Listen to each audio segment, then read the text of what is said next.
On this episode of Bootstrappers, we're going to talk about best practices for onboarding a new employee. That's next. Welcome to Bootstrappers, a unique program designed to help make your business better. From property management to remote workers, Bootstrappers is here to help your business succeed. Bootstrappers is a production of Anequim, LLC. So let's lace up those business boots and join Bootstrappers with Jeremy and Gwen Aspen. Welcome to Bootstrappers, where we talk about topics that are important to real estate and property management entrepreneurs. I'm your host, Gwen Aspen, here with my spouse, Jeremy Aspen. Mwah. And today we have a wonderful guest, Andrea Kelly, who is the client manager at Rent Manager Call Center, which is a segment of Anequim. And she's here to talk about the best ways to onboard new individuals. So Andrea knows the most about this because at Rent Manager Call Center, she onboards a lot of people. We have lots of members of that team. So she's the perfect person to talk to us about this. Welcome to the show, Andrea. Thank you. I'm so happy to be here. We're super happy to have you. So I just want to talk about the problem. So a lot of small businesses, they onboard maybe 1, 2, tops 5 people a year. So every time they need to onboard someone, they have to remember, what is it that I need? What is it that I'm doing again? Is there anything I'm forgetting? And so I thought in this episode, we could just give a quick rundown of all the things people need to consider so that they can have a successful onboard of a new employee. And this might look a lot like, to a viewer or a listener, a checklist. You might want to write this stuff down and make sure that these are, in fact, the things that are all done by the time you onboard somebody or at the correct time, because the energy you save in not doing it right now is paid for 10 times later downstream. And that's probably being conservative. Every little thing, like for instance, not having your email ready. Oh my God. Getting it done after the fact. Yeah, and it just makes you want to start off on the right foot. Like, hey, we've got our act together. Right. We are super professional over here. And so having a positive experience for the person starting right on the front end sets that high expectation that you want to set for them anyway and gets everything going on the right foot. And just to frame this a little bit, I remember years ago, and I'm sure it still happens once in a while, we would we would set it up, we would introduce them. It's your first day with your new client. And they were just like, well, we're not ready. So just take the next couple of days. You don't have to do anything and we'll figure this out later. That's the wrong time to do it. Yeah. I mean, there's the obvious there's the obvious fact that it's a huge waste of money. But I would say that's the cheap part of this whole thing, because you're setting a tone and a pace and low expectations for your new employee. They will not think very highly of you, and they will not feel that they are in a secure place for their life, for their professional career. So Andrea, let's talk about what things are helpful when you onboard a new employee. What should people think about? So we have our 3 golden rule per se. The first thing is to set the expectations of the position. This means, first of all, what their job is, what you're going to do. And the second, and I think it's most important, what impact is going to have within the company. Because sometimes when we go strictly to the tasks, they can see them as randomly and they don't understand that it is going to have an impact and it is going to have a change or a consequence directly into the bigger picture. Yeah, so I think if people don't understand the why behind what they're doing, they just don't perform as well. And they can't kind of put those in a one-off situation. They don't have the situational awareness to have the right behavior because they just don't understand the overarching mission of the organization. Exactly. And people can be very intuitive. If they know their goal and if they're working on a goal-based part, they can be very intuitive. So maybe if they don't know one specific step of the process, if they know where they have to get and what the goal is, then they can either figure it out themselves. So to set specifically the impact and the goal and who you are in the company, it's going to be the first step. So I just want to dig into that goal a little bit more, because I think being very specific and measurable about those goals helps a lot. I know that's one area where you really excel at Rent Manager Call Center. So can you talk a little bit about what kind of goals really promote the right behavior?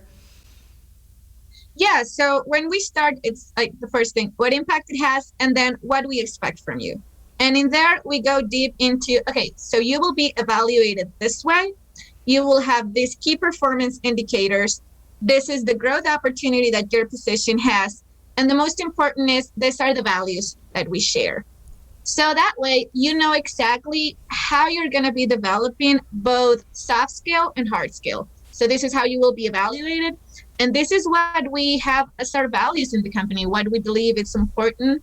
And then you both have a moral path and a strategic part as soon as you're starting. I think that's so important. And I think sometimes in property management or other industries where it's just like, hey, we manage properties, like it's not that complicated.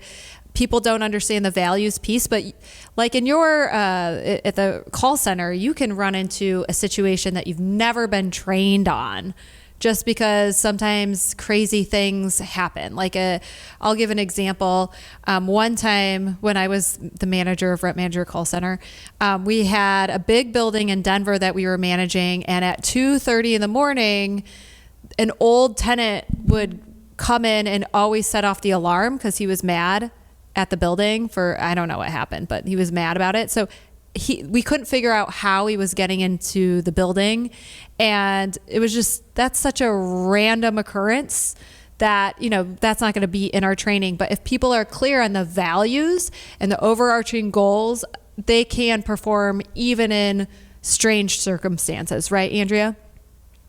Exactly. So, for example, what it helped with us is that we used to just sort of say, okay, so we are a call center, we do calls, we're integrated with the system, we're great because this is what we sell. And then we just changed all that and say, okay, so we help people. We help our clients and we help their clients.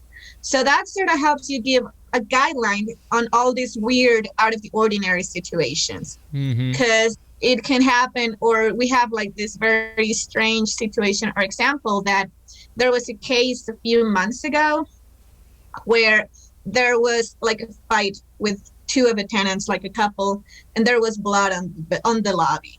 So they call it in. Someone outside of the fight says, hey, there's blood on the lobby. And the first person said, oh, blood, that needs to be cleaned up.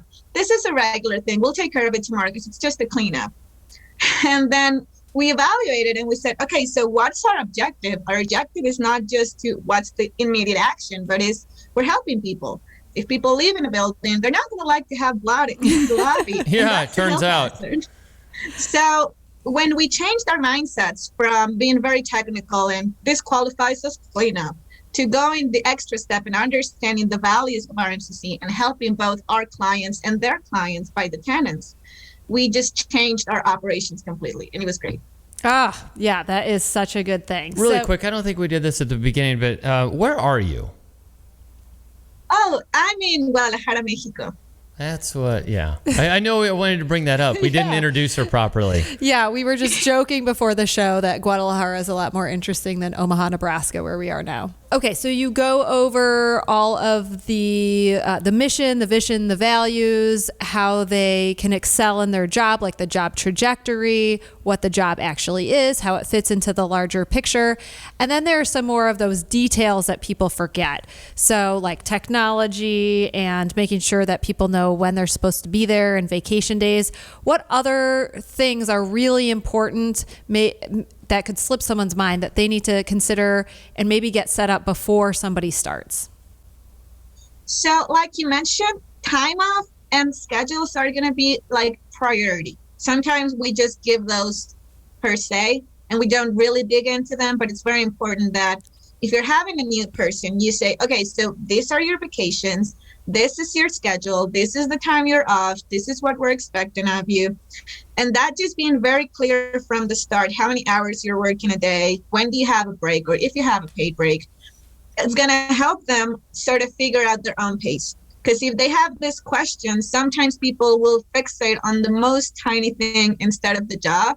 So you're starting and you're talking about training and you're talking about the tasks that you're going to give them. And they're just thinking like, okay, when is my break? Yeah. When can I go to the bathroom at this job, or do I have to wait? Yeah. They're really worried about just the human stuff. Do I get to get a drink of water? Those kinds of things. Exactly. So yeah. If you're just open about it since the start, like, hey, go to the bathroom whenever, you're also going to have 2 15-minute breaks anytime, et cetera, then they're like, oh, okay, I can calm down and focus on my job. So that's like also one of the first things to talk about. And about tools, it's very important to separate your human tools, like your human work tools, and the actual job tools. So it's very important that you say, okay, so you're going to have an email and a time tracker for your daily operations. And then we're going to have the tools that actually help you develop your job, which in my case is Brand Manager System.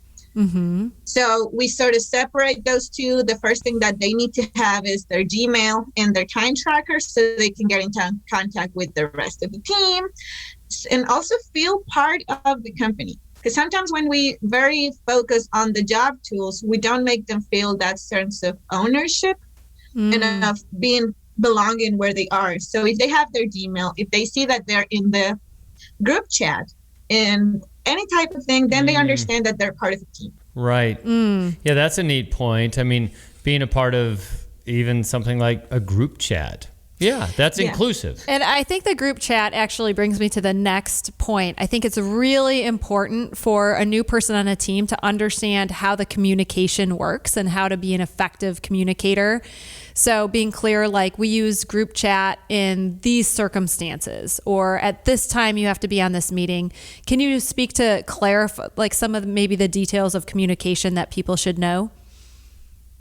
Yes, well, we do have to specify that, hey, so we have our internal chat. Still, this chat has to be kept professional. Because sometimes, specifically in my line of business, which is the call center, sometimes you're just going to get a crazy call. And you may want to share it with your teammates and be also, this happened, blah, blah, blah, blah, blah. And if you're not keeping it professional, then the tone of voice for your whole company can get lost. So we do try to give those sort of guidelines from the start, like, hey, you can have personal chats with each one of your teammates and you can talk about whatever, but on the group chat we talk about this and we mention this. And they also feel that sense of responsibility according to what communication goes and what may be just unnecessary. Yes, absolutely. And also from a manager's point of view, I think people just saying like, hey, I don't respond to text messages, or like Jeremy doesn't use instant message. So being very clear, like the way that we're going to have a meeting at 8:15 every morning, we're going to set the priorities for the day. Then you'll have your list of to-dos. Throughout the day, we'll communicate via email. And then at the end of the day, we'll have another phone call, and being really clear on your expectations. And also as a manager, being clear on how you communicate. So if you're a direct communicator, say, I don't mean to be mean, but I'm a direct communicator, or I like to joke around, but at the end of the day, just kind of explaining who you are, how you operate, and what your kind of way of being is helpful for them to understand the tone. Would you agree with that, Andrea? Completely. Jasmine, she's my co-director for the call center, and she's just amazing. And we try to present ourselves always like, hey, so Jasmine is very maternal. She's gonna sometimes be a little mom, and she's great. And Andrea is very sarcastic. So we try to say it, also respecting boundaries. Because sometimes managers can forget that they also need to treat their employees with respect. So we cannot just come across and say, we're the jokesters and you just have to deal with it. So, but if we come across as who we are, and then the other person can give us who they are, we can find a perfect middle ground, and communication is more effective. Oh, I definitely agree with that. And then the other thing with the communication is getting feedback. Like, here's the cadence of our meetings. This is what's in the meetings. This is where you're going to get feedback on your role. Can you speak to how you have that all organized and how that's helped with your team dynamic? So the great part about RMCC and the great part about all companies that are value-based is that it really helps you separate the bad apples and the good apples. So when we come across and we say, okay, so you know your expectations, you know what you have to do, and you know how we measure our values, then instead of us being a policeman and inflicting very harsh feedback. We just come across and say, hey, this happened. It doesn't meet what we're expecting. What can I do to help you? And it changes the tone because they feel responsibility instead of guilt. When you come across and you are punishing someone or scolding someone, they just feel guilty and they feel ashamed. And when you come across with the problem and say, hey, how are we going to resolve this? They feel that responsibility and they feel that empowerment to go ahead and fix the issue. So that's the way we approach our feedback. We don't like to be scolded, but we do like to say, hey, so this is the area of opportunity that we're presented.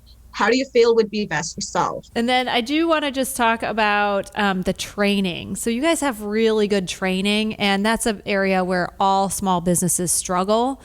Maybe they don't have their processes and procedures written down. Maybe the training isn't super organized. What are the main things people have to keep in mind so that they, even if they're not super organized, they can make sure that their training's effective? So it's always good to have a goal-based approach when you're training, because if you share the current path your company is on, then they're going to feel that sense of moving forward. Mm-hmm. So we always try to share, because there's this weird belief that the strategies of the company and the growth of the company should be kept just for management. But if you share what your company is doing and how it's growing with the actual active factor, which are all the employees, then they're going to understand that part. So if we're doing the training a company to how the company is moving, it becomes more dynamic and they can even offer solutions that you weren't even thinking of. So that's how we handle our training. Yeah. I love that. They can participate. They'll understand how their role in the company is participating in its future growth and ultimately their own growth. Yeah. And then with that, I just think since we're giving them a greater sense of purpose, they understand where they fit into the overall mission of the company. Another important thing is to show them an org chart and kind of walk them through it. Right. I think a lot of companies kind of forget that, especially if it's a remote employee.